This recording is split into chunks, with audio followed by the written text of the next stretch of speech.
Mga kapatid, magandang gabi po sa inyong lahat. Pasensya na po doon sa maraming tumatawag po sa akin kanina. Napakaraming missed calls na nakita ko po doon sa aking cellphone. Kasi nga po, ako po ay galing sa meeting diyan po sa GMA7. Doon po sa ginagawa naming programa ng GMA7 na Encantadia Sangre. Kami po ay support na gumagawa ng effects sa GMA Post-Production.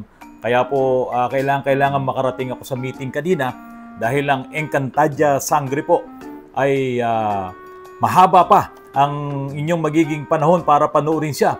Dahil ito po ay aabot na sa susunod na taon, sa April po yata bago kami matapos. At kung patuloy po kayong manunood at susubaybayan nyo po, tulad nitong Encantadia Sangre, lalo pang pinaganda ng GMA7 ang istorya, pati ang mga effects at syempre, yung mga shots, yung mga video na ito po naman ay sa pamamagitan po ng isa sa pinakamagaling na direktor na si Direk Rico Gutierrez.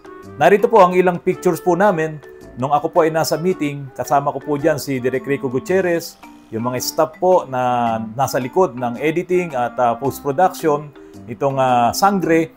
At nandyan din po ang aming boss na si Miss Camille Hermoso, ang aming Senior Program Manager dyan po sa GMA7. Ang kumpanya po na iTransit Media, yan po ay nandito lamang sa tabi ng GMA7 at yun nga po ay yung aking kumpanya na tumutulong, support po kami sa paggawa ng effects dyan po sa Encantadia Sangre.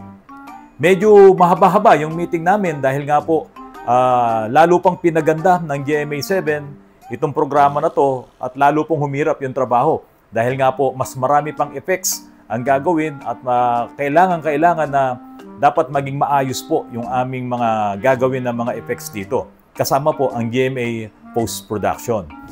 Dito po sa video na yan, kasama ko po yung aming head artist na si Franco Sabaile. Galing na po kami sa meeting yan at nakasakay po kami sa elevator.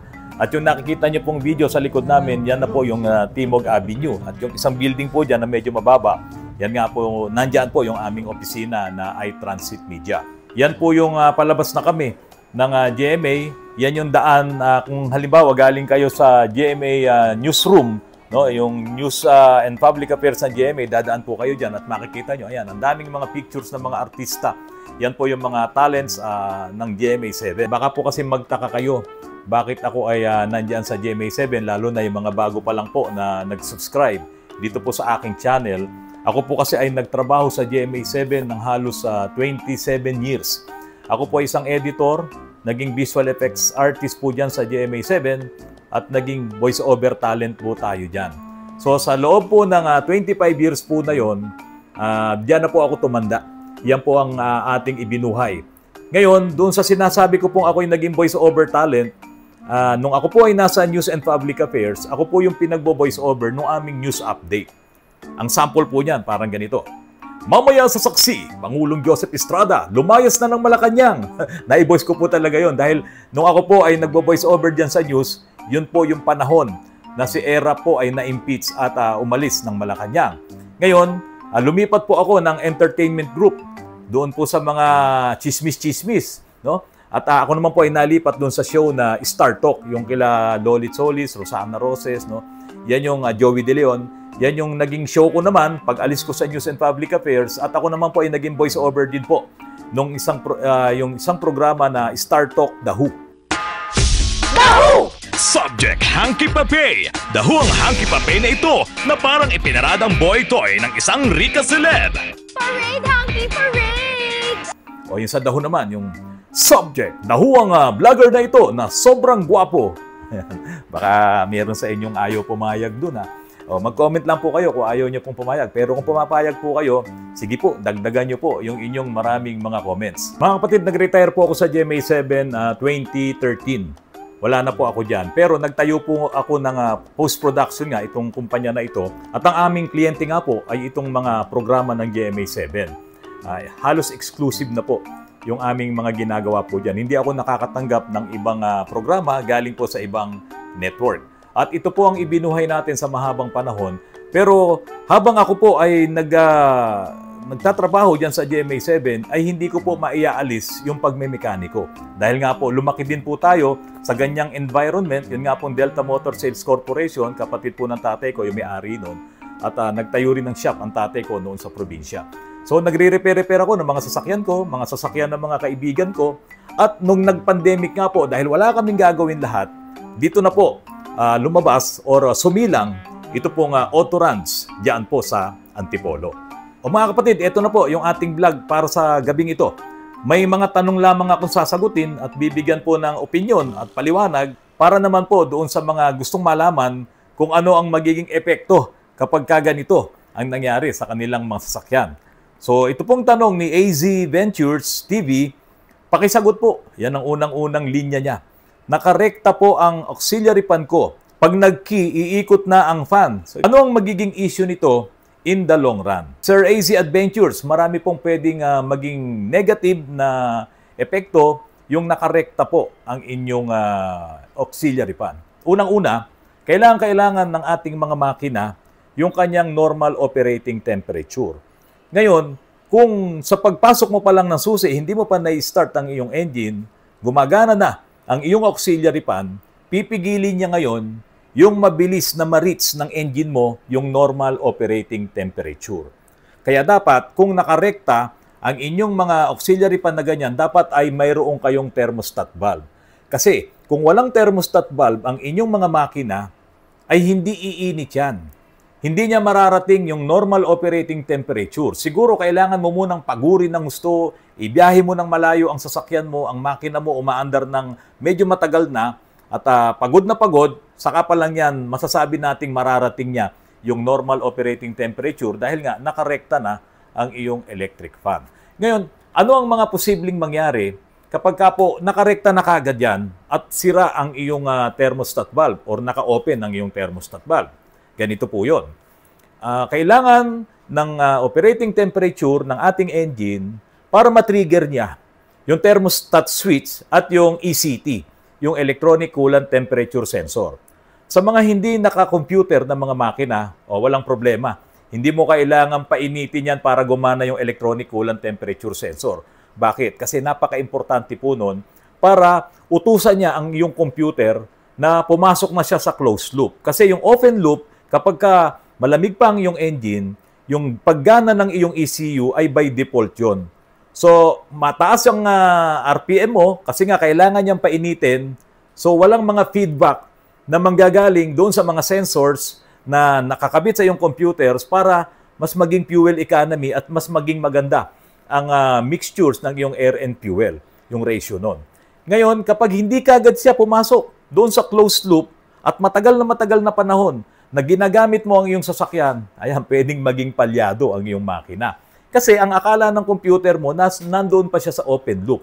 Hindi pa ngayon magbibigay ng tamang trabaho ang iyong ECU, ang iyong computer.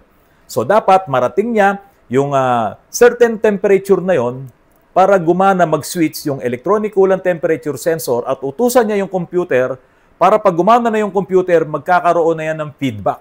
Yung feedback na yon, kung ano yung sense ng mga sensors mo, yung crankshaft positioning sensor, yung oxygen sensor, yung map sensor, yung MAP sensor, lahat ng mga sensors na yan ay may kinalaman para mag-function ng maayos ang engine mo. Ngayon, kung hindi ka papasok doon sa closed loop, walang mangyayari. Magiging malakas ka sa gasolina, hindi magiging maganda ang takbo ng makina mo, palyado, at magkakaroon din po yan ng check engine. Pero hindi sa lahat ng pagkakataon ay nagkakaroon ng check engine. Ngayon, ito pa po. Kapag matagal po na ma-reach ng engine mo yung tamang temperature, yan ay magbibigay ng malaking problema sa iyong makina. Lalo na po sa cold start. Sa cold start po, ang langis natin ay medyo malapot. Pero siyempre, kung bagong change oil, kung ano yung viscosity nung langis na nilagay mo, yun ang viscosity niya. Pero habang tumatagal po ang langis dyan sa loob ng inyong makina, nadadagdagan na yan ng mga dumi, nadadagdagan niya ng tubig, yung atmospheric moisture na sinasabi nga natin gabi-gabi ay pwedeng madagdag dyan sa inyong makina. Tapos yung carbon, yung soot, lahat po na yan ay humahalo sa langis at ang nagiging epekto nga po nun, nagpapalapot yan ng langis. Tumataas ang viscosity mo. At dahil doon, kapag nag-i-start ka sa umaga, matagal ngayon na umakyat ang langis mo sa ibabaw ng makina, maging pagpasok niya doon sa mga oil galleries at magbibigayan ng metal to metal friction. Kaya purbahan nyo, kapag ka medyo matagal na yung langis sa inyong engine at naggumamit kayo ng matataas na viscosity, halimbawa 15W40 sa kotse mo o kaya sa SUV mo na nakaturbo, naku, yan ang sisira sa turbo mo. Dapat sa mga nakaturbo ay gumagamit ka lamang ng mababang viscosity 5W30 para po maingatan yung turbo mo. Kasi dapat pag start mo, aakyat kagad yung langis. Kasi nga malabnaw po yun. Pag start mo, aakyat kagad yung langis, malulubricate kagad, yung turbo malulubricate kagad, yung engine mo at makakaiwas ka sa metal-to-metal friction. Purbahan nyo, sa umaga, start mo ang engine mo. Kapag ka medyo matagal na yung langis mo, makakarinig ka ng ingay eh.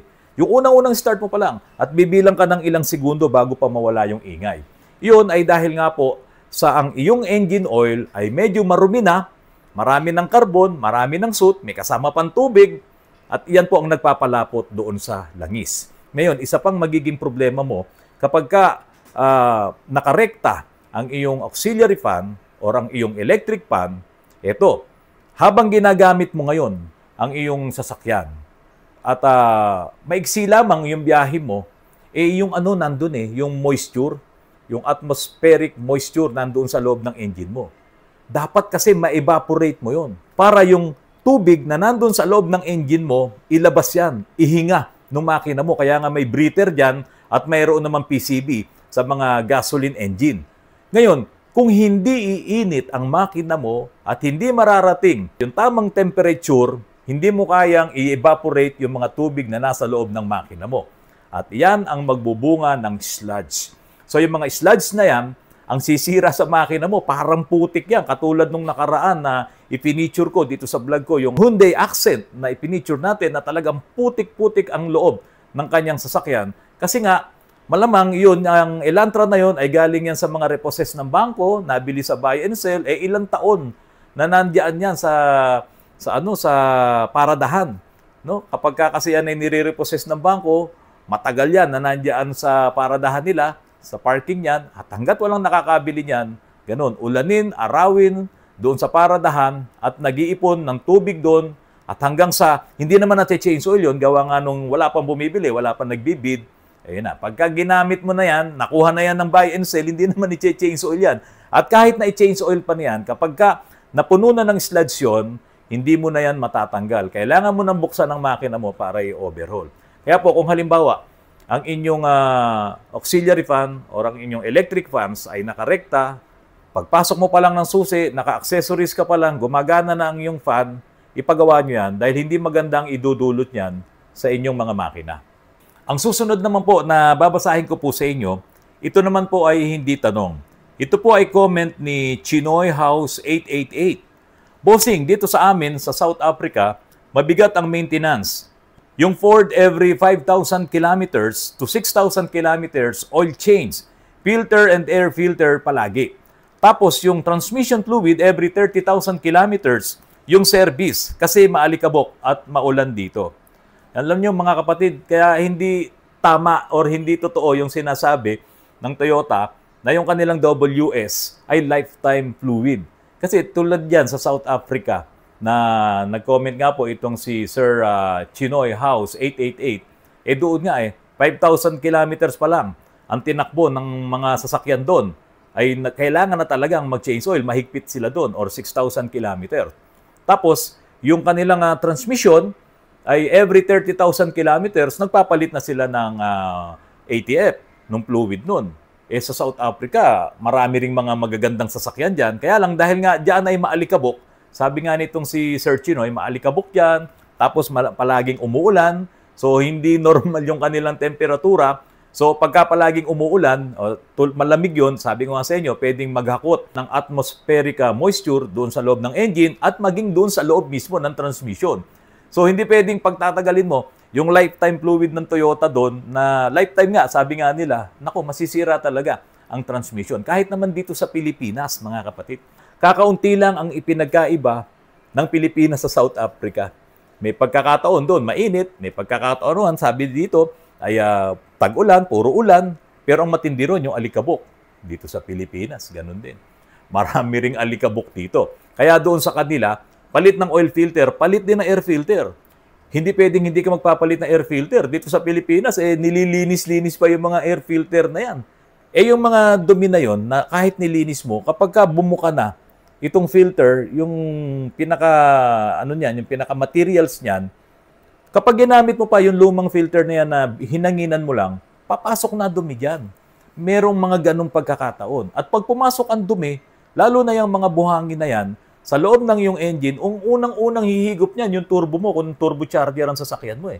At paghigop ng turbo mo, yan ang sisira sa yung turbo. Yan ang magpapahina ng turbo mo dahil alikabok yun, may mga buhangin.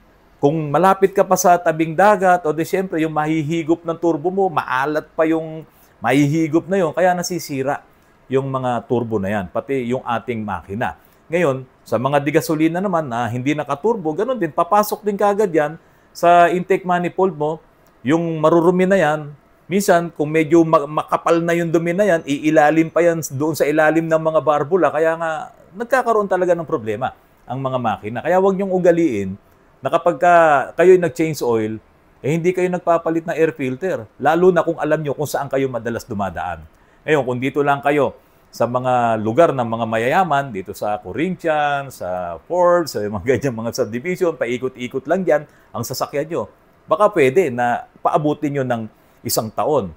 Pero kami, na nandito sa labas ng mga mayayamang subdivision na yan at talagang sinasalubong namin yung dumi, sinasalubong namin yung mga baha na yan, at yung mga malalapit pa sa mga tabing dagat, wag nyong ugaliin na hindi kayo nagpapalit ng air filter dahil makakasira po talaga yan sa inyong mga makina. Meron pa akong nagawa mga kapatid na Montero na gumagamit nitong filter na yan, yung filter na yan, yung aftermarket. Steel siya, metal siya, parang stainless siya. Ginawan ko pa ng demo yun. Ginawan ko yun ng vlog na nagbuga ako ng buhangin doon sa filter na yon at nagbuga din ako ng buhangin doon naman sa stock na filter. Doon sa stock na filter, halos walang lumabas na buhangin na pino eh. Pero doon sa kabila, dito sa aftermarket na filter na to, kitang-kita. Doon sa video, in-slow mo ko yon, ay may lumalabas po talagang buhangin. So ibig sabihin, nakakaraan pa rin yung mga particulate matters na yon, yung mga maliliit na dumi na yon na maihigop ng ating makina. Tandaan niyo po mga kapatid, itong mga preno natin, itong mga brake pads na yan, may mga halo din kasing metal yan. Liban na lang kung ang gamit mong brake pads ay ceramic. Pero lahat ng brake pads na yan, sa kalsada, yan ang number 1 din na isang pollution. Hindi lang yung lumalabas na usok doon sa ating tailpipe. Tandaan nyo, bawat hinto mo, bawat apak mo sa preno, merong napupulbos na brake pads dyan. At kung ano man yung materialis nun, habang umaandar ka, hihigupin yan ng iyong air cleaner, ng air filter na yan. At kapag ka hindi maganda ang air filter mo, lahat ng dumi na yon, no, yung mga alikabok na yon, pati yung galing dyan sa preno, mahihigop yan ng inyong sasakyan. Kaya yung minsan nagtataka, gumamit siya nitong aftermarket na filter na to, mas lalo pang napabilis yung pagkasira ng kanyang sasakyan. Tandaan nyo, itong mga aftermarket na filter na yan, yung mga stainless na yan, yung mga metal na yan, mas maganda yan kung nangangarera ka. Dahil parang open talaga ang iyong intake. Pero kung halimbawa, gagamitin mo na pang daily use mo yan, ayan, open ang intake mo, kaya magpapasukan yung mga dumi. Kaya mag-iingat po kayo. Meron sigurong brand na maganda, sabi nila, i-try nyo muna. Kung halimbawa, makakalusot pa rin yung dumi, gumawa kayo ng paraan para ma-check nyo yan, wag nyo nang gamitin yan kung talagang may lulusot na dumi diyan sa mga mamahaling filters po na yan. Ito naman pong last na sasagutin ko mga kapatid. Sabi naman ni Alex Barredo, sabi ko na, mag-Ford Fiera na kayo, sure na matibay. Sir Alex, kanino nyo nalaman na ang Ford Fiera noong araw ay matibay? Siguro magsing-edad tayo. Kahanginan daw ay wala akong kapantay. Kaya naman sa pasiklaban ng jeepney, dito na ako sa bida. Ford Fiera, jeepney subok na. Malakas, matatag, matipid, lalo na kung diesel ang makina. Dahil sa luwang at haba, 150 pasahero ang kaya sa 10 biyahe. Walang kasing galing ang Fiera. Kung meron, Fiera din yun. Sa aking Fiera, mas okay ang kita. O ayan mga kapatid, napanood nyo yung video ni Rod Navarro. Super hangin po talaga yan. Minsan gusto ko siyang gayahin, pero hindi mo magagaya ang isang aktor na magaling at sumikat at siya po ay pinakikinggan ko pa nung araw na commentator po sa radyo diyan sa DWIZ. Mga kapatid, maraming salamat sa patuloy na pagtangkilik nyo po sa aking channel. Sana po ipagpatuloy nyo pa po ang panonood ng aking mga vlogs at wag nyo pong kakalimutan na panoorin ang Encantadia Sangre dito po sa GMA7. At speaking po of GMA7, mayroon pong nagpapabati mula po dyan sa GMA News and Public Affairs, asawa po ng editor po namin dyan na si Shirley Paghiligan. Binabati ko po si Gerald Carion Paghiligan na talaga pong hindi nagpapalampas ng mga vlogs ko at lagi po akong pinanunood. Mga kapatid, maraming salamat po at magandang gabi po sa inyong lahat.